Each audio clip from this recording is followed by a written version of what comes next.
Hello again. The channel is for you if you want to know what it takes to work with animals. Every week I interview an animal industry professional, asking him or her about 10 questions regarding the skills and personal qualities that you need to work with the particular animal that they work with. The interviews usually go out on a Sunday evening, so watch out for them. I don't think I've missed a week this year. Incidentally, if you have the video on in the background while you're doing housework, you may notice that there are a few pauses during the video. Well, they're not pauses. They are in fact the footage that I've taken of a conservation project that I've had going on in my back garden for the past 10 months. Every night I've had a trail cam out there and it's been filming the wildlife that appears at night. So you'll see lots of clips of early blackbirds and hedgehogs. In the meantime, today's interview is with Rick Taylor, who is the Community Outreach Officer for the South of Scotland Golden Eagle Project, which is supported by the Moffat Eagle Festival, which happens in mid-September in Moffat, Scotland. I attended this year. It was a terrific little festival, and Rick talks about the work of the Eagle Project that is supported partly by that festival. I started by asking him what jobs are available working with eagles. Well, my particular job with eagles is based around communication. So that's I'm a community outreach officer. So my main role is to educate and enthuse people about golden eagles, especially the return of golden eagles to the south of Scotland, which is a massive part of what we do. There's all kind of work you can do with raptors, including golden eagles. My particular role is based around that communication and a lot of educational work, especially with young children, the next generation of conservationists. So that's kind of where my remit falls.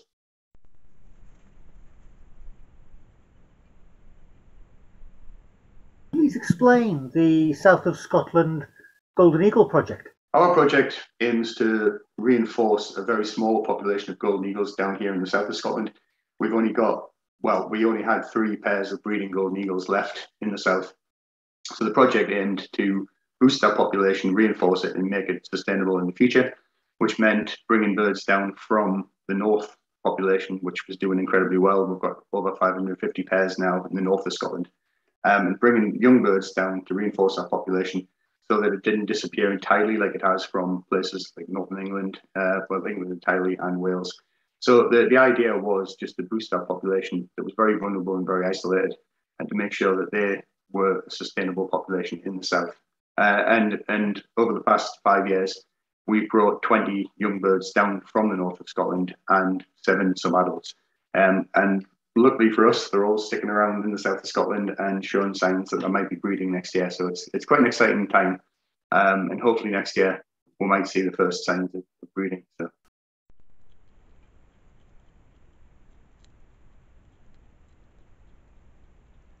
So it has parallels with the red kite translocation of several years ago? I mean, there's similarities, it's not a reintroduction, like the red kites and the white-tailed eagles who had been, completely extirpated from the landscape. These birds were just clinging on, so it's a slightly different deal. It's more of a reinforcement, but the actual day-to-day work is very similar to translocations. We're bringing birds down and putting them somewhere where we hope they'll find a suitable home.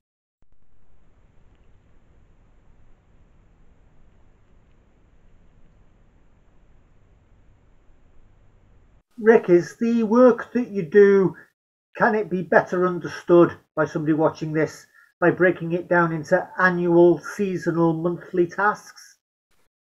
I mean, yeah, there's certainly an annual aspect. The translocations are obviously annual, so like the breeding season of golden eagles, we are under license allowed to take one chick from a nest of twins. It has to be a nest of twins. So we'll take one chick, usually the stronger chick, because the other bird has got a better chance of being raised by an eagle and going through the rigmarole of becoming an adult. But Yeah, so what we do is we bring the birds down, put them in an aviary, which they're in for about 6 to 8 weeks, just until they're strong enough to fly. All the birds are satellite tagged before we release them. So you know, they're very well monitored, very well understood, where the movements are followed very closely. So yeah, it's that's kind of a seasonal aspect of it. But the day-to-day stuff varies incredibly. You know, you never know what you're going to be doing. You know, so I mean, like I said, there's a lot of educational work in it. There's a lot of community engagement. You know, we have a festival we put on yearly in Moffat, just to raise awareness of the plight of golden eagles in the south of Scotland. You know, we go into schools and do eagle schools just to kind of raise awareness with the children, which then kind of goes into the community because the kids go home and tell their parents or the grandparents. You know, and so it's an overarching thing. We also do a lot of stakeholder engagement. So we'll work with landowners, gamekeepers, farmers, anyone who might come into contact with these birds to make sure they're happy with what we're doing. So it's a really mixed bag of duties. Like I say, mine falls more on the community engagement side of things, but no, the project as a whole, it's quite an overarching thing. You know, we do spend a lot of time doing a lot of different things. Sounds fantastic. Rick, please can you describe your connection with golden eagles? So my connection with golden eagles started quite early. I used to spend a lot of time in Sutherland, right on the north coast of Scotland. And I found my first golden eagle area when I was 12 and kind of fell in love with the birds, you know, head over heels, with rappers in general. So my connection began very early. My father was a very keen ornithologist and he used to take me out and, you know, I think I saw my first golden eagle when I was probably 7 or 8 when we were fishing in a wee Highland loch. But no, they're just one of these birds that just kind of captivate you when you see them.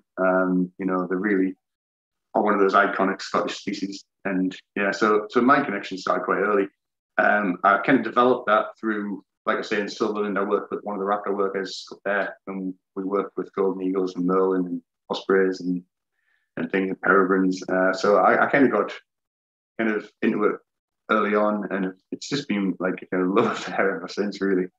You know, there's something about birds of prey that really just kind of appeal to me and get me. I love all birds, but birds of prey just have that little pull.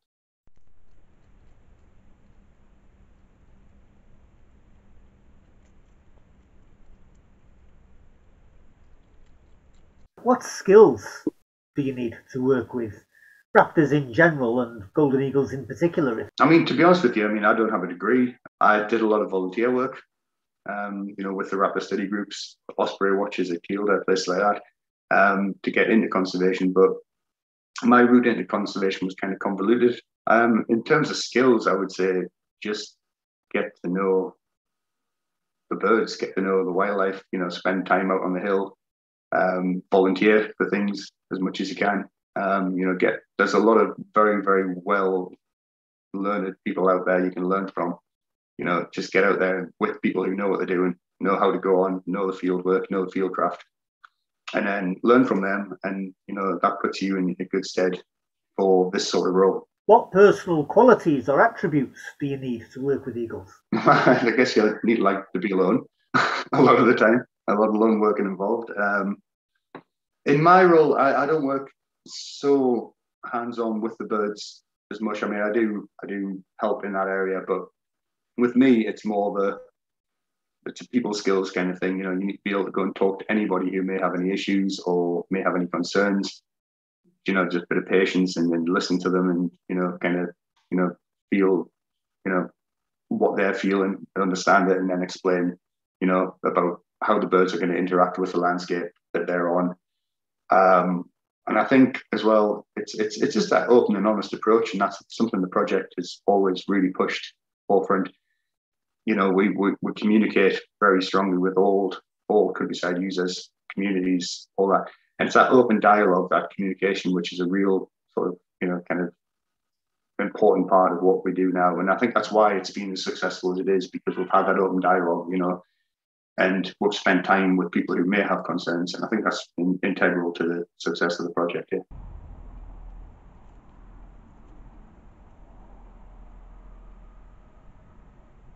Does with golden eagles differ from working with other raptors? It's easier. I think when I was working with hen harriers, not everybody knows what a hen harrier is. There's not that enthusiasm for the birds that there are with golden eagles. But with golden eagles being such an iconic species, everyone knows it. Or everyone gets excited when you talk about them. A very beautiful, magnificent bird. So I think I've been very pleasantly surprised through the life of the project, just how excited and accepted these birds have been across the landscape of the south of Scotland.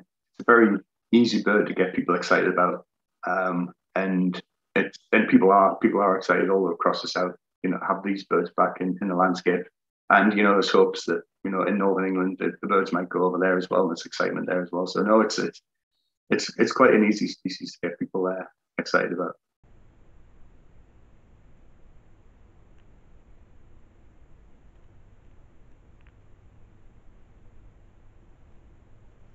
Do you ever have to field questions about predatory interactions with lambs, for example?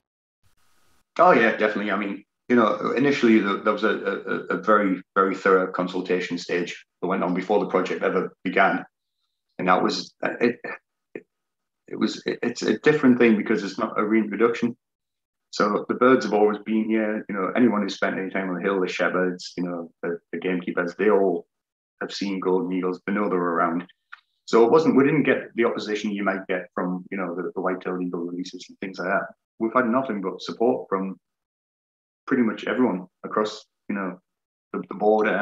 We've even had requests from landowners. Can we have a pair of golden eagles on our land? Because we are going to put up artificial platforms and things like that just to try to encourage them to some of the younger birds to breed. So I was pleasantly surprised.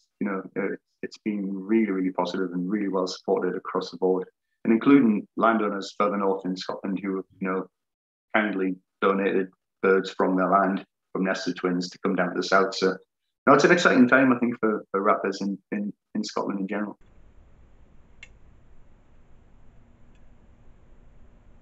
Did you ever have much to do with Mike Tompkins?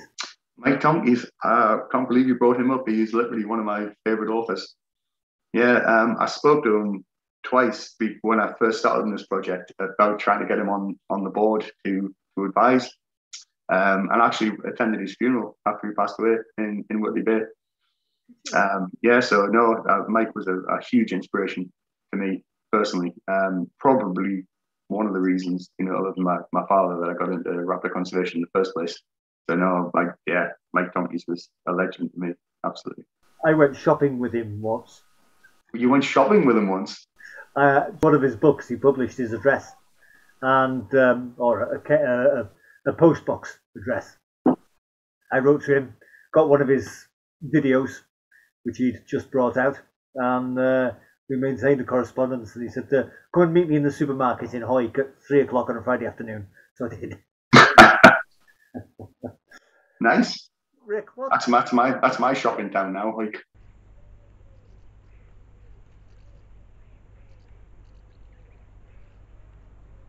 Rick, what licenses or paperwork do you need to translocate eagles? The licenses are very thorough. So they come from Nature Scot, which used to be Scottish National Heritage. And there's a lot of scrutiny, a lot of work goes into, making sure these licenses are, well given and given to the right people to do things. Obviously, golden eagles are a Schedule 1A bird, which means they're protected year round, not just during the breeding season. So it's illegal to go anywhere near a nest site year round. You've got to maintain a certain distance. And translocation licenses and things like that are very thorough. You've got to do your homework. You've got to know exactly how you're going to do it. You've got to have everything in place. And rightly so, absolutely rightly so, because the welfare of the birds is paramount. And everything we do from the collections to release and after that, when we're feeding on the hill, like the welfare of the birds is absolutely everything. We don't want to put these eagles where they shouldn't be or put them in harm's way. So it's a very thorough process, and we are very heavily scrutinised. It's quite a high profile project. So obviously we've got a board of advisors. We've got a lot of people. It's not just us doing this ourselves. It's regularly assessed to make sure we're doing everything we can to make sure that these birds are getting everything they need. And up to now, all the birds are really healthy, happy. They're all staying in the south of Scotland. They are hunting for themselves. It's up to now, touch wood, it's been really, really successful, and I hope it continues that way.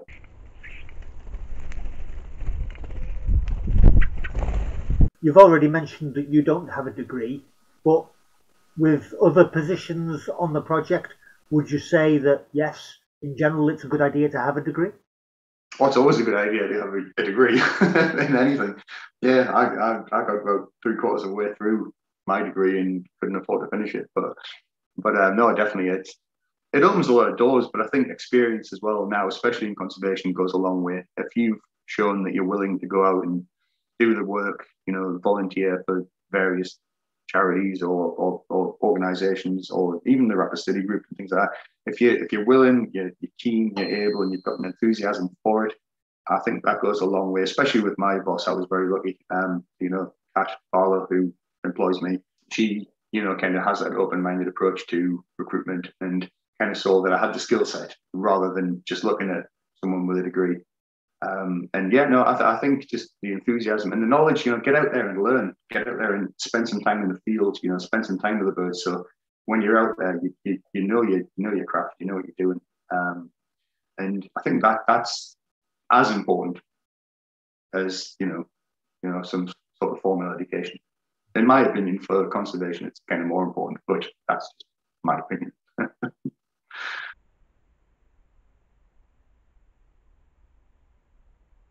More detail, please, about your own career.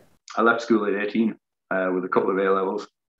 I joined a rock band, toured around the country in Europe for about 15 years.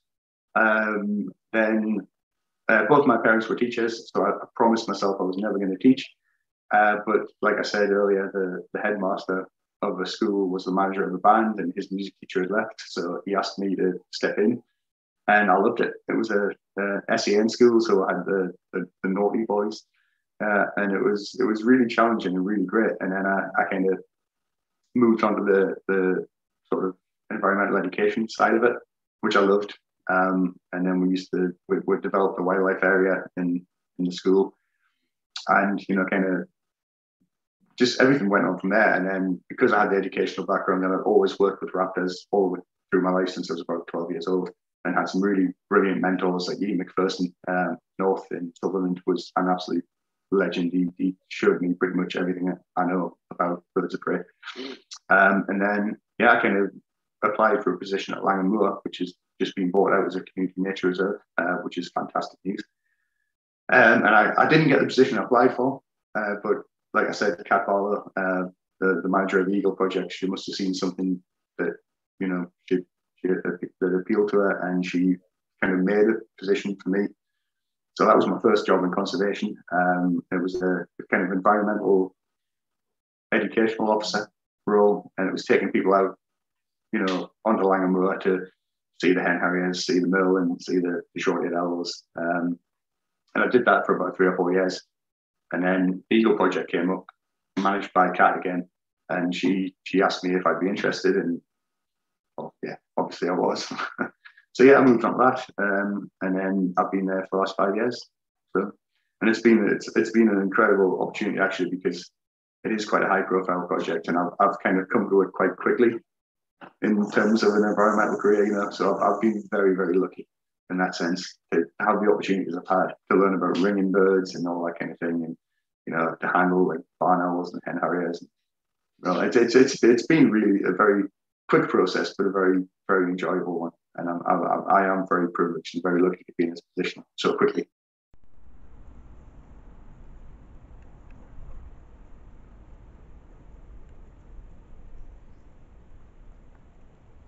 Rick, which books or people or meetings have most influenced your thinking about eagles? Well, we've already mentioned Mike Tompkins. Mike was a huge inspiration to me. His books were absolutely fantastic. There's so many people who write about eagles and have something to do with eagles. But for me, a chap called Ian McPherson, who I worked with right in the north coast of Scotland, he really kind of showed me the ropes, the fieldcraft, working with raptors, what you should and shouldn't do. So he's been a huge inspiration. But also, you've got people who, kind of come along the way, like people like Des Thompson, who's like Nature Scott, the head Nature Scott. He's always been very, very kind, very supportive to me personally and the project. There's just a lot of really nice. Dave Anderson, actually, it's another name I would say, because I sometimes have to handle the eagles while they are having the satellite tags on. He's been so supportive, so encouraging, so like, you know, he's given really good advice in a really kind way. So there's a lot of really, really great folk involved with raptors in Scotland. And you know, anyone, like I would say a huge thank you to anyone who's kind of helped me along the way, because like I say, I'm still relatively new at this. So you know, it's they're very kind people.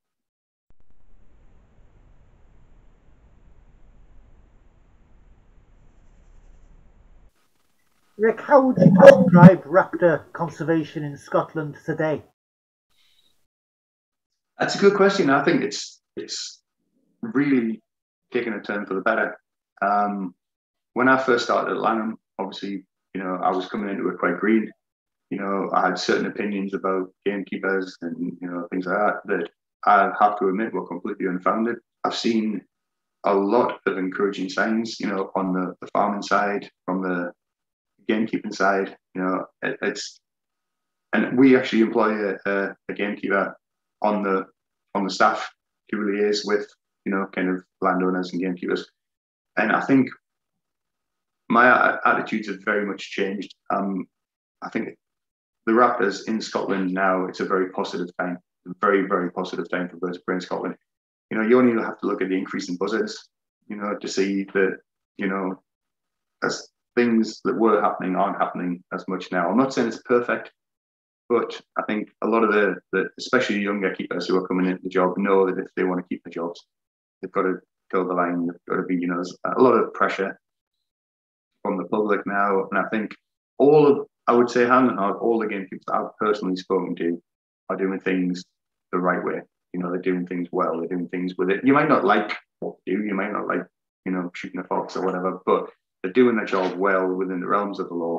And I think that is such an encouraging point. It's a point that needs to be made, because a lot of these lads are tarred with a brush of something that some silly person has done, you know, down the line. And I think that's a real shame, because, you know, it's a changing time now. And I've got a very positive outlook for raptors in Scotland, and all wildlife in Scotland actually, moving forward, because there's so much awareness. And I think attitudes have changed enough. Otherwise, we wouldn't have been bringing golden eagles down to the south if we thought we were going to be in any danger. So I think what you have to do is look at it as the overall scene, not just, you know, oh, I don't like this, I don't like that. You can't really pick and choose when it comes to wildlife. It's got to be a mixed bag. You need a mixed set of habitats. And I think a lot of land management, for that reason, does benefit a lot of species. And I think what everyone needs to do is get over their individual, you know, griefs and disagreements, and just realize there's space for it all. If it's done properly, done considerately, done within the realms of the law, then it actually benefits to have that mix of habitats. You know, so if you want to rewild one valley and have a grouse moor in the other valley, brilliant, because you're going to get a real mix of species. You're going to get interaction between the two habitats. I think that's what, there doesn't need to be a line drawn in the sand between these, you know, kind of things. It should be, you know, everyone's got to get on with what they do, and everyone's got to, you know, make a living. And I think it does benefit the ecosystem in general if you've got that mix of habitats. And I think gamekeeping is an important part of that puzzle. Yeah. That's great, thank you. Rick, how do you see raptor conservation in Scotland changing over the next 10 years? Well, the next 10 years, well, the big change, personally, I would like to see is, because we've got sort of, you know, all the birds are satellite tagged, we know where they are all the time. I would like to see the fact that, you know, we get a lot of questions about wind farms and eagles and all that kind of thing. But I think with the data we have now, one of the big changes I'd like to see would be that at the moment, if there's a wind farm proposal goes in, you know, they have to have literally started to build a nest to make that location a territory. We now, with the satellite tag data, can say where the territory is going to be quite accurately before that occurs. So my hope would be that the legislation would change a little bit in the fact that with that data, we could prove that golden eagles are going to be in certain places ahead of that stage. And I think that would be very useful information, not just for us, but for the wind farms, because the ecologists on wind farms want to know that. And I think that would be a nice change in legislation if that was taken into account, because the tag data is so accurate and so it's so precise it can kind of inform decisions that maybe in the past weren't as informed. Rick, for those people with a scientific bent, graduates for example, is there a journal that you would recommend people reading to keep up to date with raptor research? Every time you go out in the field, you learn something new about them, or you should at least. No, I would say maybe read Mike Tonkey's books. The raptor study guide. That's a good one. Dave Walker has written some great books about eagles. But no, in terms of scientific papers, if you want to go down that route, there are loads and loads out there. But my job's more to raise enthusiasm about them than so much, kind of the scientific side. But no, there are lots and lots of papers out there which are very, very easy to find. Can you perhaps suggest a career path or give advice for someone wanting to work with eagles? It's all about getting to know your craft, the experience, getting to know the birds. I mean, it's a hard thing to do because obviously golden eagles are protected by law, so you can't really get too close to them. I would say volunteer for wildlife organisations, get yourself in that way. If you're not coming from a sort of degree background, I would also say spend a lot of time watching buzzards, so you know the difference.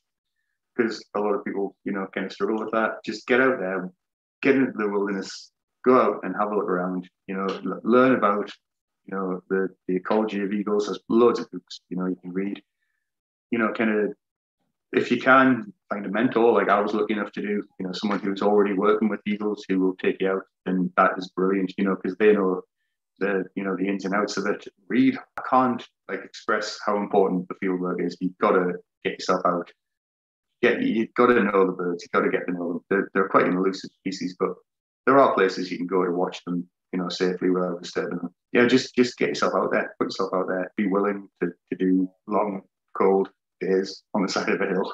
Rick, is there anything that you'd like to add? I think just a big thank you to everyone who supported the project, to the funders, to the raptor workers, the raptor study, Scottish Raptor Study Group, actually very much so, because they make this all possible. They're a group of volunteers, and they go out and find the nests with twin chicks. So a huge thank you to them and all the landowners and everyone across Scotland who supports the project and makes it possible for us to boost this population in the south of Scotland. It's made a difference, and all we need to do now is let these birds settle and kind of get established, start to breed. Hopefully, they'll settle quite quickly, and then the population will be left to do what it does and hopefully spread, across part of its former range in Northern England as well. So that would be the hope. It's been fantastic, Rick. An absolute inspiration, and you've opened my eyes to some aspects of working with golden eagles. Rick Taylor, Community Outreach Officer for the South of Scotland Golden Eagle Project. Thank you for being on the Practical Animal channel. Thanks so much. It's been a pleasure.